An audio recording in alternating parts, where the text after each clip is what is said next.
আসসালামু আলাইকুম প্রিয় দর্শক সকলকে আমন্ত্রণ জানাচ্ছি শুক্রবার 23 মে 2025-এর খুবই গুরুত্বপূর্ণ ঝড় বৃষ্টির এবং আবহাওয়ার খবরে।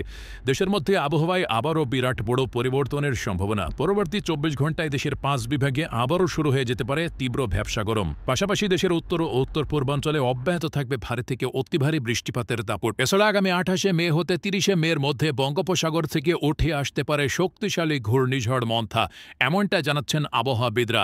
এছাড়া প্রিয় দর্শক, এই মুহূর্তে ঘূর্ণিঝড়টি কোথায় অবস্থান করছে, কি অবস্থায় রয়েছে বঙ্গোপসাগর এবং আগামীকাল থেকে আগামী এক সপ্তাহ কেমন থাকবে আবহাওয়া জানিয়ে দেব। সম্পূর্ণ বিস্তারিত ভিডিওটি দেখুন। কে কোন জেলা থেকে দেখছেন কমেন্ট করে জানিয়ে দিন। প্রতিনিয়ত আবহাওয়ার খবর পেতে আমাদের ইউটিউব চ্যানেলটিকে সাবস্ক্রাইব করে নিতে ভুলবেন না। তোমরা এ পর্যায়ে সরাসরি চলে আসলাম ইউরোপিয়ান আবহাওয়ার পূর্বাভাস মডেল রাডারের উপগ্রহ চিত্রে। তো এখনকার পরিস্থিতি অনুযায়ী দেখা যাচ্ছে খুলনা, বরিশাল এবং চট্টগ্রাম বিভাগের জেলাগুলির আকাশ পুরোপুরি মেঘলা থেকে মেঘাচ্ছন্ন। তবে রাজশাহী থেকে শুরু করে রংপুর, ময়মনসিংহ, সিলেট বিভাগের প্রত্যেকটা অঞ্চলের আকাশ পুরোপুরি এই মুহূর্তে মেঘমুক্ত অবস্থায় রয়েছে। তবে এখন যে মেঘমালা রয়েছে চট্টগ্রাম বিভাগের দিকে, এর জেরে বরিশাল, চট্টগ্রাম বিভাগের অধিকাংশ জায়গাতেই আজ রাতের মধ্যে বিচ্ছিন্নভাবে একেবারে সামান্য পরিমাণে হালকা মানের বৃষ্টিপাত ঘটতে পারে। ভারী বৃষ্টিপাতের কোনো সতর্কতা নেই ইনশাল্লাহ। এছাড়া সমুদ্র অঞ্চলে যে মেঘমালা তৈরি হচ্ছে তার গতিপথ চট্টগ্রাম এবং বরিশাল বিভাগের উপকূলীয় অঞ্চল ধরেই। এছাড়া এই মুহূর্তে খুলনা বিভাগের জেলাগুলির আকাশও পরিষ্কার দেখা যাচ্ছে। তবে এই মুহূর্তে দেশের পশ্চিম অঞ্চলের দিকে তৈরি হচ্ছে নতুন কালবৈশাখীর মেঘ। আগামী 5 থেকে 6 ঘন্টার মধ্যে পশ্চিমবঙ্গের প্রত্যেকটা জেলার উপরে এই মেঘগুলো বিস্তার লাভ করতে পারে। পাশাপাশি এই মুহূর্তে ভারতের পুরুলিয়া এবং নেপালের কাঠমান্ডুর উপরে তৈরি হচ্ছে মেঘ, যা পরবর্তী সময়ে রংপুর বিভাগে প্রবেশ করতে পারে। আগামীকাল সকাল 6টার মধ্যে বেশ কিছু জায়গাতে রাজশাহী, রংপুর ও খুলনা বিভাগের বেশ কিছু স্থানে হালকা মানের বৃষ্টিপাতের একটা সতর্কতা রয়েছে। এছাড়া আসাম, মেঘালয় রাজ্যেও কিছুটা মেঘের আনাগোনা দেখা যাচ্ছে, ত্রিপুরা রাজ্যের দিকেও। তবে ভারী বৃষ্টিপাতের কোনো সতর্কতা নেই ইনশাল্লাহ।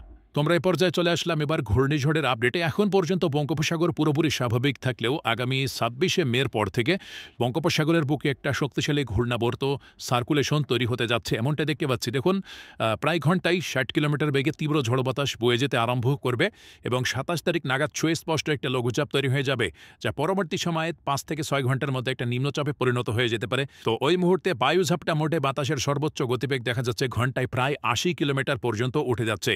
তো আগামী 26 তারিখের পর থেকে বঙ্গোপসাগর পুরোপুরি উত্তাল হয়ে যাবে, এমনটাই জানাচ্ছেন আবহাওয়াবিদরা। এছাড়া ইউরোপিয়ান আবহাওয়ার পূর্বাভাস মডেল থেকে এমনই দেখা যাচ্ছে। তবে ঘূর্ণিঝড়টি তৈরি হওয়ার পর 28 তারিখ নাগাদ একেবারে উপকূল ঘেঁষে অবস্থান করতে পারে। তবে এর গতিপথ কোন দিকে এখন পর্যন্ত দেখা যাচ্ছে ভারতের কলকাতা বা ভুবনেশ্বর অঞ্চলের দিকে। তবে এটি কি খুলনার দিকে আসবে নাকি বরিশাল নাকি চট্টগ্রাম বিভাগে, এই আপডেট জানতে হলে আরও কিছুদিন অপেক্ষা করা লাগবে। তবে এই মুহূর্তে বাতাসের গতিবেগ থাকতে পারে 29 তারিখ নাগাদ দেখা যাচ্ছে 104 কিলোমিটার, যা দমকা বা ঝোড়ো বাতাস আকারে 130 থেকে 140 কিলোমিটার পর্যন্ত বৃদ্ধি পাওয়ার সম্ভাবনা রয়েছে। এছাড়া ঘূর্ণিঝড়টি পরবর্তী সময়ে দেখুন উপকূলের দিকে অগ্রসর হবে। 30 তারিখ রাত 10টা নাগাদ এটি উপকূলে আসলে পড়তে পারে এবং কোথায় আঘাত হানবে এই মুহূর্তে বলা যাচ্ছে না। এজন্য কোন কোন অঞ্চলগুলোতে কী পরিমাণ বৃষ্টিপাত থাকতে পারে তা এখন পর্যন্ত বলা মোটেও সম্ভব নয়। তো এজন্য আমাদের আরও 2 থেকে 3 দিন পর্যন্ত ঘূর্ণিঝড়ের পূর্ণাঙ্গ আপডেট পেতে হলে অপেক্ষা করা লাগবে। আগামী 25 মে ঘূর্ণিঝড়ের সম্পূর্ণ বিস্তারিত আপডেট দেওয়া সম্ভব হবে ইনশাল্লাহ। তো এই ছিল ঘূর্ণিঝড়ের সংক্ষিপ্ত রিপোর্ট। তো দর্শক, আমরা এই পর্যায়ে চলে আসলাম শুক্রবারের ঝড় বৃষ্টির আপডেটে। তো শুক্রবারের আপডেট অনুযায়ী দেখা যাচ্ছে রংপুর বিভাগের জেলাগুলিতে রাতের বেলার পর থেকে বৃষ্টিপাতের পরিমাণ বৃদ্ধি পেতে পারে। রংপুর, দিনাজপুর থেকে শুরু করে দিকে ঠাকুরগাঁও, পঞ্চগড়, নীলফামারী, লালমনিরহাট, কুড়িগ্রাম ও গাইবান্ধা জেলার বিভিন্ন জায়গার উপর দিয়ে বৃষ্টি বা বজ্রপাত সহ তীব্র কালবৈশাখী ঝড় অতিক্রম করতে পারে। দিনের বেলাও এই ঘটনা ঘটার সম্ভাবনা রয়েছে। ময়মনসিংহ, শেরপুর, জামালপুর, নেত্রকোনা অঞ্চলের আশেপাশে নলিতাবাড়ি, ফুলপুর, তারাকান্দার আশেপাশ দিয়েও কিছুটা বৃষ্টিপাত অতিক্রম করতে পারে। এছাড়া এদিকে সিলেট, সুনামগঞ্জ, মৌলভীবাজার, হবিগঞ্জ, এই 3 বিভাগে সিলেট, রংপুর, ময়মনসিংহ বিভাগে আগামী 3 থেকে 4 দিন পর্যন্ত বৃষ্টিপাতটা চলমান থাকতে পারে। হালকা মাঝারি ভ্যাপসা গরমও থাকবে। রাজশাহী অঞ্চলের দিকে কিছুটা বৃষ্টিপাত থাকতে পারে পাবনা জেলার 2-1 অঞ্চলে। তবে রাজশাহী, চাঁপাইনবাবগঞ্জ, নওগাঁ, জয়পুরহাট জেলা থেকে শুরু করে এদিকে বগুড়া, সিংড়া, নাটোর, এই অঞ্চলগুলোতে দেখুন সিরাজগঞ্জের আশেপাশে তেমন কোনো বৃষ্টিপাতের তেমন ভারী বৃষ্টির সতর্কতা নেই দিনের বেলায়। এছাড়া ঢাকা বিভাগের কিশোরগঞ্জ থেকে শুরু করে নরসিংদী, দেখুন এদিকে গাজীপুর, টাঙ্গাইল, কালীহাটি, রাজবাড়ী, ফরিদপুর, মাদারীপুর, শরীয়তপুর, গোপালগঞ্জ, টঙ্গীপাড়া, মুন্সিগঞ্জের আশেপাশে আবহাওয়া পুরো কিছুটা অস্থায়ী বা আংশিক মেঘলা থাকতে পারে। দিনের বেলায় ভ্যাপসা গরমটা আস্তে আস্তে বৃদ্ধি পাবে। তবে বৃষ্টিপাত যদি ঘটে তবে রাত্রে বেলায় বৃষ্টিপাত হতে পারে আকস্মিক। তবে দিনের বেলায় তেমন কোনো ভারী মেঘের আনাগোনা থাকলেও বৃষ্টিপাতের সম্ভাবনা দেখা যাচ্ছে না।